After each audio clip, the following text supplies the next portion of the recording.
రవి అనే బుద్ధిమంతుడు, చలాకీ బాలుడు. అతను సాహస కథలు చదవడాన్ని చాలా ఇష్టపడేవాడు. ఒకరోజు తాతగారి గదిలో ఆడుతూ ఉండగా పాత పుస్తకాల్లో ఒకటి తీసుకున్నాడు. ఆ పుస్తకం లోపల నుంచి ఒక పాత నక్షత్ర పటము, మ్యాప్ పడింది. దానిలో ఊరివద్ద అడవిలో ఒక పురాతన చెట్టు దగ్గర XX గుర్తు ఉంది. ఆనందంగా రవి తన బ్యాగ్లో తినుబండారాలు, తాడు, గొట్టం, పుస్తకం వేసుకుని అడవిలోకి వెళ్లాడు. మార్గమధ్యంలో బల్లితో చిక్కుకున్న పిల్లిని కాపాడాడు. తర్వాత దాహంగా ఉన్న జింకకు నీరు ఇచ్చాడు.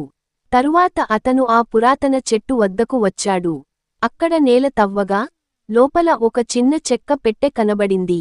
దానిని తీయగా అందులో బంగారు నాణాలు, రంగురంగుల రత్నాలు మరియు ఒక గమనిక ఉంది. ఇతరులను సహాయం చేసిన మంచి మనసుకు ఈ నిధి బహుమతి. రవికి ఆశ్చర్యం మరియు ఆనందం కలిగింది. అతను గ్రహించాడు, నిజమైన నిధి అంటే సాయం చేయడం ద్వారా కలిగే ఆనందం. ఆ తరువాత గ్రామంలో రవిని గుప్త నిధి బాలుడు అని పిలిచేవారు.